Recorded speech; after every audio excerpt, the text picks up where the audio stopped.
O trabalho remoto veio com tudo, né? Trouxe uma flexibilidade incrível, mas, por outro lado, levantou um desafio enorme para a segurança do trabalho. Como é que se gerencia os riscos psicossociais? Bom, é exatamente sobre isso que a gente vai conversar. Vamos entender a fundo esse tema, que a legislação, inclusive, já batizou de FRPRT. E para a gente ter uma dimensão da urgência disso, olha só esse número, 472 mil. Esse foi o total de afastamentos do trabalho por transtornos mentais aqui no Brasil, só em 2024. É um aumento, gente, de 68%. Um salto gigantesco em período super curto, o que acende um alerta vermelho, né? E claro, diante de um cenário desses, a legislação precisou agir. Então, o que antes era talvez só uma conversa sobre bem-estar, agora virou uma obrigação legal e com data marcada. As empresas têm um prazo para oficialmente colocar esses riscos dentro dos seus programas de gerenciamento. Ok, então como é que a gente encara esse desafio na prática? Para organizar as ideias, vamos seguir um roteiro bem estratégico dividido em 5 passos. A ideia é transformar o que parece uma obrigação em uma verdadeira vantagem competitiva. O primeiro ponto, e talvez o mais fundamental, é entender a grande virada de chave. A responsabilidade da empresa pelo bem-estar do funcionário agora vai até a casa dele. É isso mesmo. O home office deixou de ser aquela zona cinzenta na legislação. E para a gente conseguir gerenciar esses riscos, que muitas vezes a gente nem enxerga, a principal ferramenta é a ergonomia. Mas calma lá.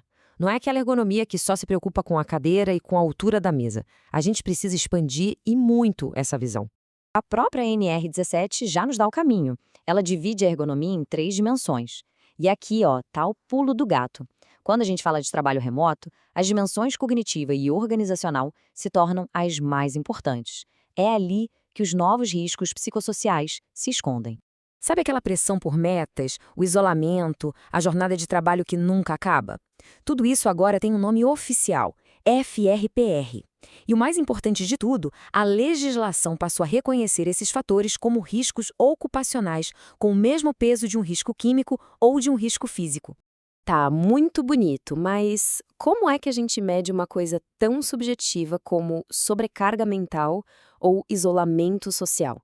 Parece impossível, né? Mas não é. A própria legislação nos mostra como fazer, com uma ferramenta específica para tornar o que é invisível em algo visível e gerenciável. E a chave para tudo isso se chama Análise Ergonômica Preliminar, a famosa AEP. Pensa nela como se fosse a porta de entrada oficial. É pela AEP que os riscos psicossociais deixam de ser só uma preocupação e entram, de papel passado, no Programa de Gerenciamento de Riscos, o PGR da empresa. E a partir do momento que a gente tem a AEP, o processo todo fica muito mais prático. Aplicar a AEP não é só para ter um diagnóstico na gaveta.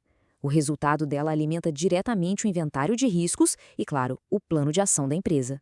O mais legal da AEP é que ela consegue transformar o abstrato em algo bem concreto. Por exemplo, ela usa ferramentas como questionários, entrevistas, até análise de jornada, para conectar um risco, tipo a hiperconectividade, a uma consequência bem real e prejudicial, como a fadiga crônica. Resumindo, então, o passo a passo da integração é esse. A gente conduz a app com foco total na parte cognitiva e organizacional. O que ela encontrar, a gente registra direitinho no inventário de riscos do PGR. E a partir daí, nasce um plano de ação robusto com medidas de controle e, claro, indicadores para a gente monitorar se está funcionando. E é aqui que a gente vê a grande mudança de mentalidade. A gente sai de um modelo totalmente reativo, sabe? Aquele que espera o funcionário adoecer para depois lidar com o afastamento e o prejuízo. E a gente vai para um modelo proativo, que age na causa do problema, prevenindo o adoecimento e, de quebra, melhorando o desempenho e retendo talentos. E, para fechar, o ponto mais importante é este. Gerenciar riscos psicossociais não deve ser visto como um custo. É um baita investimento. Uma gestão que atua na prevenção inicia um verdadeiro ciclo virtuoso com benefícios muito claros para o negócio todo. Os ganhos vêm em pelo menos 3 níveis. No campo jurídico, a empresa se blinda, reduzindo passivos trabalhistas. No operacional, a produtividade sobe e a retenção de talentos melhora. E no nível estratégico, isso fortalece a marca empregadora e alinha a empresa diretamente aos tão falados critérios ESG. E tem um ponto aqui que é nevrálgico, que muitas vezes é a raiz de tudo: a relação com a liderança. Por isso, treinar os gestores para uma liderança mais humanizada, que saiba de fato gerenciar equipes remotas com foco em saúde mental e comunicação, talvez seja a medida de prevenção mais eficaz que exista. Então fica aqui uma reflexão final, né? O programa de gerenciamento de riscos da empresa hoje, ele ainda está olhando só para a ergonomia da cadeira ou ele já entendeu que precisa olhar também para a tela do computador na casa das pessoas? Será que a gestão está realmente preparada para essa nova realidade do trabalho que, vamos ser sinceros, veio para ficar?